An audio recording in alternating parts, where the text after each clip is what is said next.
అంటే నేను చెప్పింది ఏమన్నా అతిశయోక్తిగా ఉందా మీకు? అతిశయోక్తి ఏం కాదు, తక్కువ చెప్పాను. ఇంకా తక్కువ చెప్పినట్టే లెక్క. ముందుగా మీకు వీక్షకులకు, ఏబిఎన్ వీక్షకులకు, ప్యానల్ మిత్రులకు అందరికీ గుడ్ ఈవినింగ్.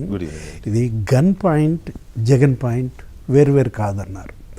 అంటే జగన్లోనే గన్ ఉంది. వాళ్ళ జగన్ పాలన అంటే గన్ పాలన అనేది వాళ్ళ ప్రజలు అనుభవించిన సత్యం. అవును, ఇది జగమెరిగిన సత్యం కాదు, జగన్ ఎరిగిన సత్యం అన్నారు.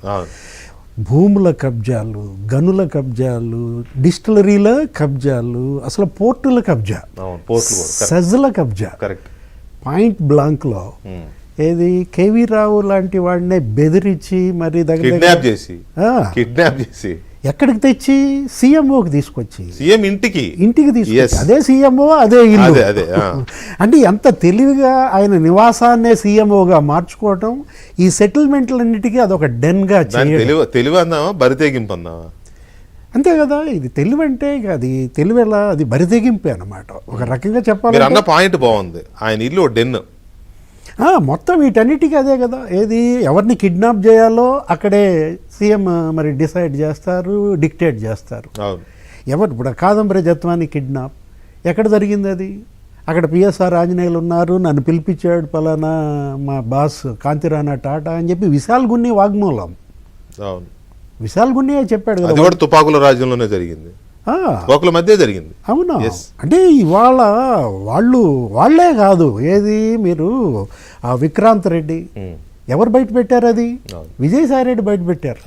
కర్త కర్మ క్రియ విక్రాంత్ రెడ్డి కేవీ రావుని బెదిరించి 3,800 కోట్లు విలువైన షేర్లు. సెజ్ అండి, సెజ్ని కబ్జా చేయటం అసలు ఎప్పుడైనా విన్నారా? పోర్టుని కబ్జా చేయటం ఏంటి? అసలు ఆ కృష్ణపట్నం పోర్టు ఆయన ఎన్ని వేధింపులకు గురి చేశారు, ఎంత ఇబ్బందులు పెట్టారండి.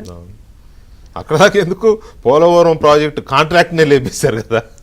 అంటే అసలు వీళ్ళు ఇంకా అసలు ఎంత బరిదెగింపు పాలన సాగిందా 5 ఏళ్ళు అనేది. ఇప్పుడు ఆ భయం, జగన్ అంటే ఒక భయం వచ్చే కదా. ఆ ప్రజా తీర్పు కూడా ఎవరన్నా ఊహించారా? అసలు అతను ఊహించాడా? 151 సీట్ల నుంచి 11 సీట్లకు పతనం అయ్యేంత భయం జనంలో పుట్టించాడు. అందుకే ఆ ప్రజా తీర్పుగా మనం చూడాలి. మీకు ఇంకో విషయం గుర్తు చేస్తున్నా, కర్నూలులో సోలార్ ప్లాంట్ యజమానులు జగన్ సీఎం అయిన కొత్తల్లోనే వాళ్ళను తుపాకులతో బెదిరించటం, అక్కడ కాంట్రాక్టుల కోసం, క్యాంటీన్ల కోసం, ట్రాన్స్పోర్ట్ కోసం మొత్తం సోలార్ ప్యానల్స్ అన్ని విధ్వంసం చేశారు. భయోత్పాతం సృష్టించారు. ఒక్క చోటని కాదు, ఒక రంగం అని కాదు, భూ కబ్జాలు. మదనపల్లిలో మార్టూరు వెంకటేశ్వర్లని వైశ్య ప్రముఖుడు, 100 కోట్లు ఉంటాయండి ఆస్తులు. అలాంటి వ్యక్తి వాళ్ళ బిచ్చం ఎత్తుకునే పరిస్థితి. మొత్తం ఆ 100 కోట్ల విలువైన ఆస్తులు రాన్ చేసుకున్నారు. మీరన్న ఆర్డీఓ ఫైల్స్ తగలబెట్టిన కేసు అదొకటి. ఏది మదనపల్లి ఫైల్స్లో తగలబడిన ఫైల్స్లో అదొకటి అన్నమాట. ఎవరో అక్కడ ఒక లేడీ డాన్ అంట, ఏది సులోచన, 60 ఎకరాలంట. అంటే ఎలా వీళ్ళు అసలు తుపాకీ చూపించి పరిపాలన. మీరు ఇంట్రోలో కూడా చెప్పారు ఏంటి, రోజా అన్న మాటలు, జగన్ కంటే ముందు జగన్ వస్తాడని. ఇప్పుడు గన్ కంటే జగన్ కాదు, జగన్ కన్నా ముందు గన్ వచ్చింది. అంటే ఇవాళ గన్నును చూపించి వీళ్ళు బెదిరింపు పరిపాలన చేయటం, ప్రజలను అసలు భూముల కబ్జా, గనుల కబ్జా, డిస్టిలరీల కబ్జా, అసలు ఏ విధంగా భయోత్పాతం సృష్టించారు అనేది జగన్మోహన్ రెడ్డి పరిపాలన. ఎవరు ఐఏఎస్ ఏదో ఆ మధ్య ఒక ఛానల్కి ఏదో ఇంటర్వ్యూకి ఇస్తూ ఆయనతో పాటు పనిచేసిన ఐఏఎస్ ఆయన క్యాబినెట్లో ఏంటి జగన్ ఎందుకు ఓడిపోయాడంటే సంక్షేమ పథకాలు అమలు చేశాడు కదా అని అడిగాడు ఆ ఇంటర్వ్యూ గారు. మీ ఛానల్లోనే ఎవరో గెస్ట్ మీతో చెప్పారు ఆ విషయం. జగన్ ఎందుకు ఓడిపోయాడు, అన్ని సంక్షేమ పథకాలు అమలు చేస్తే అని ఆయన అడిగితే ఈయన ఇచ్చిన సమాధానం భయం వల్ల ఓడిపోయాడు. ఎవరో సత్యమూర్తి గారో ఎవరో మీతో మాట్లాడుతూ గత ఛానల్లో ఎప్పుడో చూసా ఏదో డిబేట్లో, జగన్ అంటే ఒక భయం ప్రజల్లో వచ్చేసింది, ఆ భయమే అతన్ని అంతగా ఓడించిందని ఆయన చెప్పిన విధానం. ఇవాళ మళ్ళా జగన్ 2.0 అంటే ఈసారి ఏంటనేది కొంచెం ఆలోచించుకోవాలి. అసలు బెంబేలెత్తిపోతున్న పరిస్థితి. కానీ ఇంకోటి ఏంటంటే ఆసక్తికరమైన విషయం ఏంటంటే ఆయన ఓడిపోయి దాదాపు సంవత్సరం అయిపోయింది కదా గవర్నమెంట్ పోయి.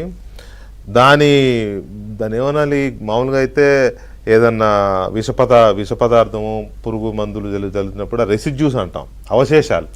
ఆ అవశేషాలు ఒక్కొక్కటి ఇప్పుడు బయట తెలుస్తూ ఉంటే బయటికి ఒళ్ళు గగురు పుడుతుంది. ఓమ్మో ఇంత ఇదిగా దారుణంగా చేశారని. ఇప్పుడు లేటెస్ట్ లిక్కర్ స్కామ్లో రవిచంద్ర రెడ్డి గారు లిక్కర్ స్కామ్లో ఒక కంపెనీ, ఒక బెవరేజెస్ కంపెనీ వాళ్ళు వీళ్ళు అన్నదానికి ఒప్పుకోలేదని ఎవరు హనుమంత్ రెడ్డి, అవినాష్ రెడ్డి, భాస్కర్ రెడ్డి వాళ్ళ తండ్రి కొడుకుల ఫాలోవర్ తీసుకెళ్ళి కిడ్నాప్ చేసి ఎత్తుకుపోయి గన్ పెట్టి బెదిరించి ఒప్పించే పరిస్థితి. ఇలా ఎన్నో ఉన్నాయి, ఒకటి కాదు. నేను ఒక ఎగ్జాంపుల్ ఆధారాలతో సహా ఉన్నది చెప్తున్నాను నేను మీకు. సో ఆ రోజు జరిగిన ఈ గన్ పాయింట్ జరిగిన పరిపాలన మీద మీరు కొన్నాళ్ళు అక్కడ ఉండి వచ్చారు కదా, చూసి వచ్చారు కదా sir. Good evening. Good evening. Good evening Venkatakrishna గారు, మీకు, శ్రీనివాస్ గారికి, అలాగే రాజేష్ రాబోతున్న రాజేష్ గారికి, అలాగే ఏబిఎన్ ప్రేక్షకులందరూ